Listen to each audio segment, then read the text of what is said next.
آج جو عذاب الہی پوری دنیا میں اللہ تعالیٰ کی نافرمانی، دولت اور جائیداد سے محبت کرنے کی صورت میں نازل ہو چکا ہے، ہر فرد توبہ توبہ کر رہا ہے، کیونکہ ہمارا شیوا بن چکا ہے کہ جب ہم پر انفرادی یا اجتماعی آفت نازل ہوتی ہے تو ہم خدا سے توبہ کرتے ہیں۔ جب پریشانی ختم ہو جاتی ہے تو پھر وہی خود غرضی کی زندگی شروع کر دیتے ہیں، نہ کسی کے کام آنا، اور بس دولت آ جائے تو ہر ایک کو اپنے سے کم تر تصور کرنا۔ غرض کہ نہ خدا سے سچی محبت، نہ اس کی مخلوق سے محبت، صرف اپنی ذات اور اپنی اولاد سے محبت کرتے ہیں۔ لیکن وہ لوگ جو خدا اور اس کی مخلوق سے محبت کرے، خدا بھی اس کو عذاب الہی سے محفوظ رکھتا ہے۔ اس بار سچے دل سے ہر شخص توبہ کر لے اور دوسروں کے کام آنے کا اپنے آپ سے وعدہ کر لے تو آفت ٹل سکتی ہے۔ یہ ایک ایسے شخص کی کہانی ہے جس نے سچے دل سے توبہ کی۔ خدا نے اس کے بیٹے کو ایک درویش کی دعاؤں سے صحت مند زندگی عطا کی، اور آج وہ ایک بہت بڑی کمپنی کا مالک ہے، اور اس کے والد جن کا نام رانا آصف ہے، خدا کی مخلوق سے کس طرح کام آ رہے ہیں، اس کہانی کو پیش کرنے کی جسارت کر رہی ہوں۔ میں چند ماہ پہلے ایک شادی میں شرکت کے لیے کراچی گیا۔ وہاں پر میرا دوست الطاف قادر بھی اٹلی سے آیا ہوا تھا، جس کی چند ماہ سے کوئی خبر نہیں ہے۔ ہم دونوں نے ایک روز صدر کی مشہور دکان سے نہاری کھائی، جس کی نہاری بہت مشہور تھی۔ رات کو کھانا کھانے کے لیے کوئی سیٹ خالی نہیں تھی، باہر ایک لمبی سی لائن بھی لگی ہوئی تھی۔ خیر، ہمیں مالک دکان کے سامنے سیٹ خالی ہونے پر مل گئی۔ حالانکہ بہت زیادہ ریٹ تھے، لیکن لوگوں کے پاس پیسہ اپنی ذات پر خرچ کرنے کے لیے ہے، لیکن کسی غریب کو ایک وقت کا کھانا کھلانے کے لیے نہیں ہے۔ پھر ہم نے بیرے سے پوچھا، یہ باہر لمبی سی لائن لگی ہوئی ہے، یہ کون لوگ ہیں؟ کیا مالک کی طرف سے ان کو مفت کھانا تقسیم ہوگا؟ اس نے آہستہ سے کہا، وہ سامنے جو مالک بیٹھا ہے، یہ تو کسی ایک کو کھانا مفت نہ کھلائے۔ کافی عرصہ اسی ٹائم ایک آدمی خاموشی سے آتا اور مالک کو رقم دے کر چلا جاتا، لیکن آج اس شخص کو کسی نے نہیں دیکھا۔ لائن ختم ہو جاتی ہے مگر کھانا ختم نہیں ہوتا۔ بڑی برکت ہے اس شخص کی کمائی میں، جو بھی ہے اس دور کا درویش ہے۔ خیر، ہم لوگ نہاری کھانے میں مصروف تھے۔ اسی اثناء میں سادہ سے کپڑوں میں ایک آدمی بیگ لے کر مالک کے پاس آیا۔ مالک اس کو لے کر اندر کمرے میں چلا گیا۔ یوں مالک دکان کے کسی گاہک کو خاطر میں نہیں لا رہا تھا، وہ اس کی عزت و احترام سے رخصت کر کے باہر تک آیا۔ جیسے عموماً ہم ہر ایک کو غلط رویے سے دیکھتے ہیں، میری بھی سوچ ایسی تھی۔ جب ہم کھانا کھا کر باہر آئے تو وہ شخص بھی ضرورت مندوں کی لائن میں کھڑا تھا۔ نہ چاہتے ہوئے میں نے کہا، یہ کون آدمی ہے جس کو مالک دکان اتنی اہمیت دی اور وہ خود لائن میں اپنی باری میں کھڑا ہو کر کھانا لینے کے لیے کھڑا ہے؟ میں نے ضروری کام کا بہانہ کیا، کل شادی کے گھر ملاقات کا وعدہ کر کے ٹیکسی میں بیٹھ کر چلا گیا۔ اتنے میں ایک شخص ڈبے میں نہاری اور روٹیاں لے کر چل پڑا۔ میں بھی آہستہ آہستہ اس کے عقب میں چلتا رہا، پھر اختر کالونی والی بس میں سوار ہو گیا اور ایک کوارٹر کا تالا کھول کر اندر چلا گیا۔ تھوڑے وقفے بعد میں نے سوچے سمجھے منصوبے کے تحت بیل دی۔ وہ صاحب باہر آئے۔ یہ حکم۔ میں نے اپنا نام بتایا کہ یہاں پر قربت میں کوئی محمود صاحب ان کا پتہ معلوم کرتا ہے۔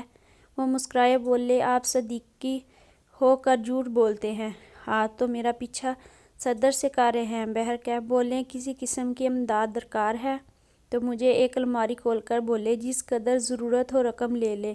وہ الماری نوٹوں سے بھری ہوئی تھی، زیادہ تر نوٹ بڑی رقم والے یعنی 5,000 والے تھے۔ نہیں جناب، آپ کی دعاؤں سے میں معقول پنشن لیتا ہوں، اس پر میرا کوئی حق نہیں ہے۔ میں نے کہا، پھر کیا چاہتے ہو؟ میں نے ساری کہانی اس کو بیان کی کہ کس طرح آپ نے دکان کے مالک کو ادائیگی کی، پھر ضرورت مندوں کی لائن میں لگ کر اپنی ہی ادائیگی کا کھانا حاصل کیا۔ وہ کہنے لگے، یہ بات ہے کہ یہاں تک ادائیگی کا تعلق ہے، یہ ان کا حق تھا اور لائن میں اس لیے کھڑا ہوا تاکہ مجھے اس کیفیت سے گزرنا پڑے جس سے ضرورت مند گزرتے ہیں۔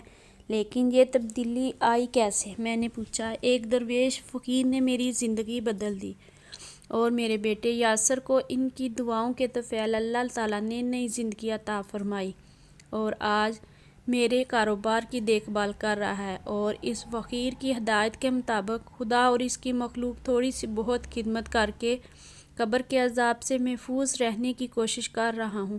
پھر انہوں نے اپنی اس فقیرانہ زندگی سے یوں پردہ اٹھایا۔ میرا نام وقار عثمانی ہے۔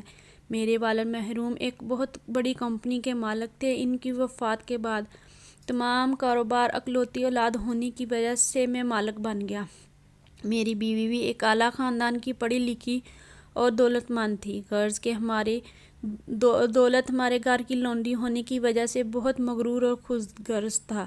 نہ کبھی زکوٰۃ دی، نہ خیرات کی اور نہ اپنے سے غریب رشتہ داروں سے تو دور کنارہ تو اپنے گھر آنے پر ذلیل کر کے گھر سے نکال دیتا تھا۔ میرا ایک بیٹا تھا، میں نے اس کو اعلیٰ تعلیم دلوائی، لیکن اچانک اس کو ایک دم عجیب و غریب بیماری لگ گئی۔ وہ روز زور سے چلاتا، اس کا درد سے برا حال ہو جاتا۔ میں نے پاکستان جہاں تک کہ باہر کے ممالک کے ڈاکٹروں کو دکھایا، مگر میرا بیٹا چند ماہ میں سوکھ کر ہڈیوں کا ڈھانچہ بن گیا اور ڈاکٹروں نے جواب دے دیا کہ چند ماہ کا مہمان ہے۔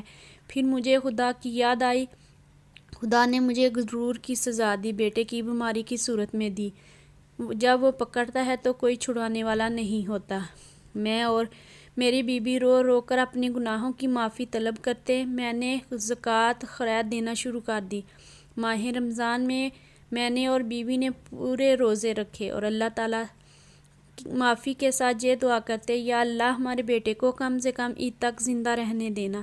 27ویں رمضان میں اور میری بیوی روزہ افطار کرنے کے لیے دسترخوان پر بیٹھے تھے۔ اچانک کسی نے بیل دی۔ میں نے باہر آ کر دیکھا، ایک درویش نما آدمی کھڑا تھا۔ کہنے لگے، بیٹا میرا روزہ افطار کروا سکتے ہو؟ میں نے عزت و احترام سے ان کو دسترخوان پر لے آیا۔